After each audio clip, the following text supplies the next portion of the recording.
Hello, this is Andrew with $1Million.Bike, and this is a recap for the 2023 Yellow Chip Road 52 mile. That's kind of a strange name because this was a gravel race and the gnarliest one I've ever done. While everything we raced over is technically a public road, even calling much of it gravel is a little generous, but we'll get to more on that later. This was a training race for me. Ended up signing up at the last minute, actually on Thursday for the Saturday race. I didn't think I was going to be able to make it because of some family stuff. That went away, and obviously I did. I did not taper or really do anything besides take a quick look at the course ahead of time to get a feel for wind direction and what the finish area was going to look like.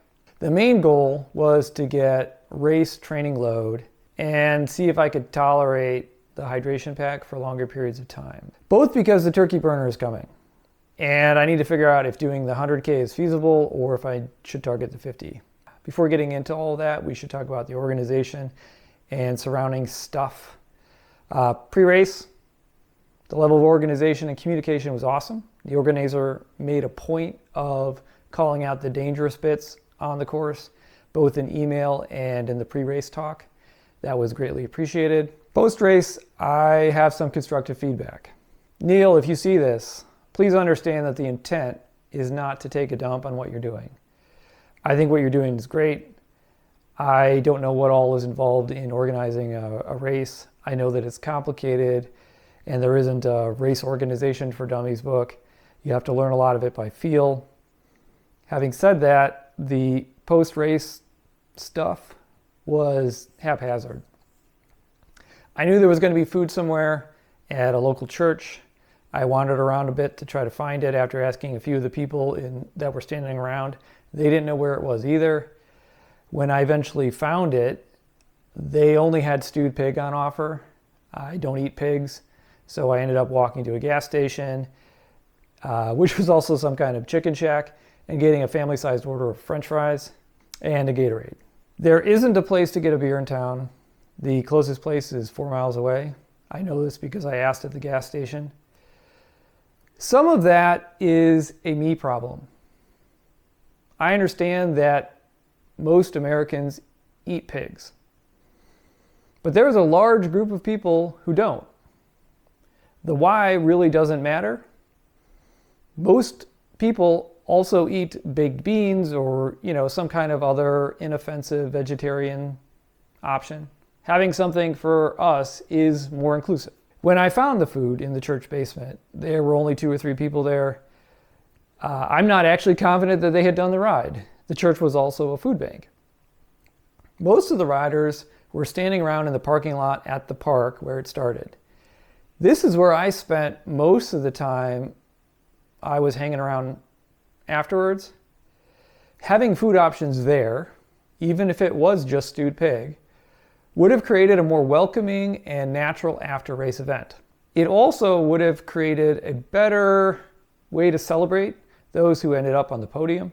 And by podium, I mean standing awkwardly on a picnic table underneath the shelter in the park. The podium I witnessed was just me, the organizer, and the 2 guys who had finished the 72-mile race. If there was a podium for my race, I missed it. For context, I got 5th, finishing 10 minutes and 4 seconds after the guy who won it, and 4 minutes and 11 seconds after the guy who got 3rd. I was in the parking lot for a long while afterwards, getting changed, hanging out, talking to the guy who got 4th and a couple of the other folks who were around.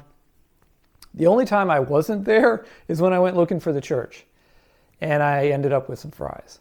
Post-race is how you create a community. It's how you create a sticky race, the kind that people want to sign up for again.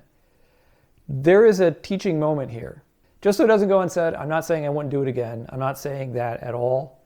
It's just something that I need to plan for. Next time I will bring a sandwich or a thermos of pasta and a cooler of 312 and make my own party. Let's get to the race. The course itself was awesome in a deliciously demoralizing way. But not a stupid, we're trying to destroy your bike and break your soul kind of way. If you're used to racing gravel, you know what I mean. It's the kind of thing that separates a challenging course from a debacle, unbound. The race took place in Kansas, Illinois, which is a tiny town about 60 miles south of Champaign. There's a post office, government services, a gas station, church, and not much else. The race started with a neutral rollout out of town led by the race organizer, who oddly kept racing and ended up getting second.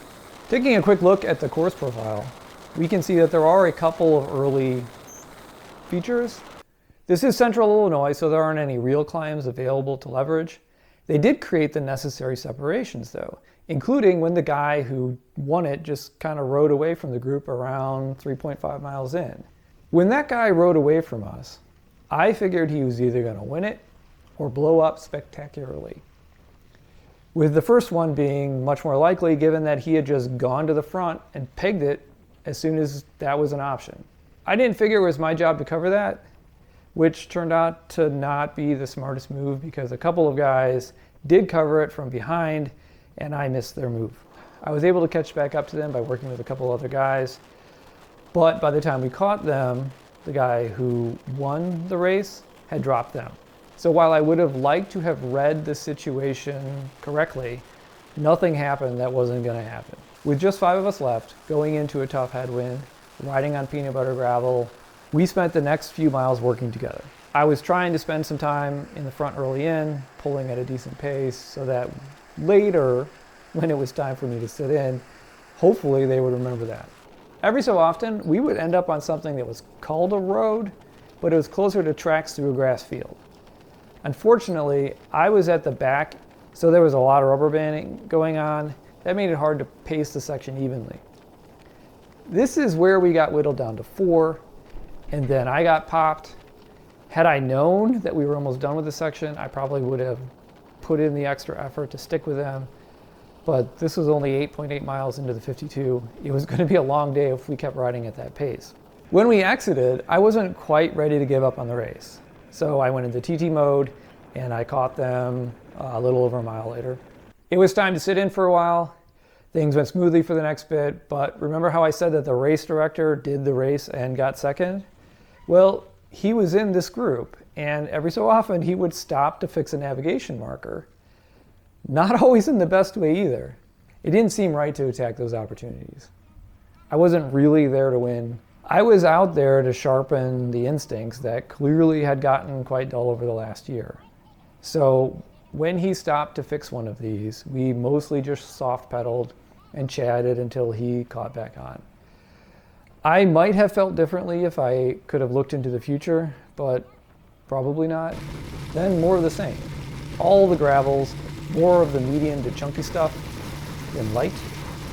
Then we would ride through a field with grass and mud and really deep gravel. You know, good fun. At this point, I kind of forgot it was a race. It was just a fun, challenging group ride. That was stupid. So you know how I only took a casual look at the course? I didn't realize that there was a section that you needed to dismount and carry the bike.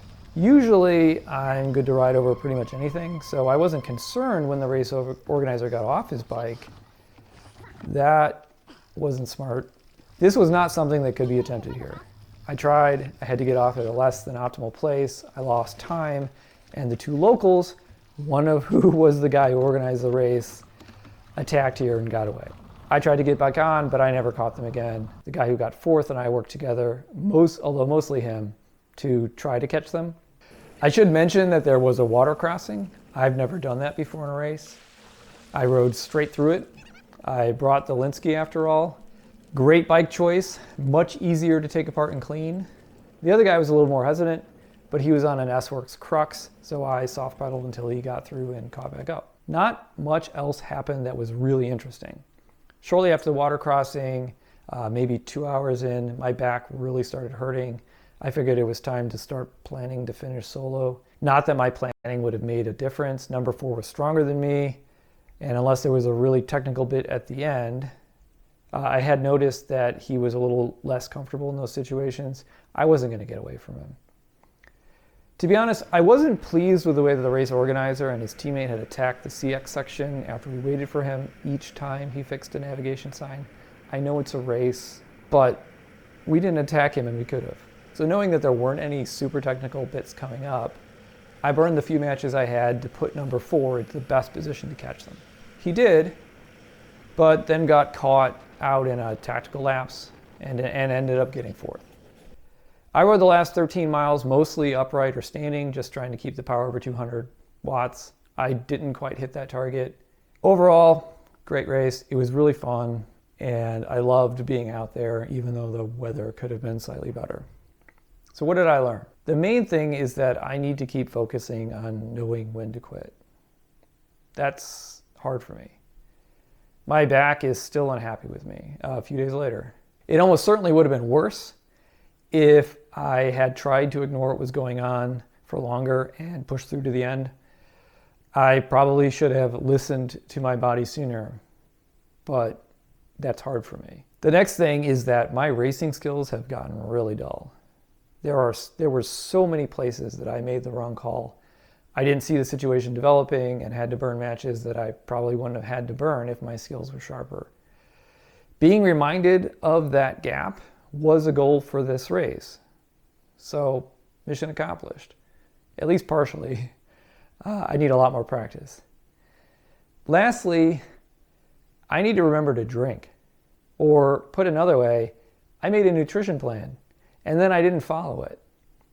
I took 3 liters out there with me. I was out there for 3 hours. At the very least, I should have come in with an empty hydration pack. I probably only drank 1.5 liters. I put the vast majority of my carbs and sodium in the pack. Not consuming all of that was a colossal mistake. Finally, I'm just really looking forward to the turkey burner. It's in less than a month, and as long as it's not too windy, it's going to be a great race. I hope you found that useful. If you did, go ahead and like the video, subscribe to the channel. If you have any questions or comments, leave them below and I will get to them as soon as I can. Thanks.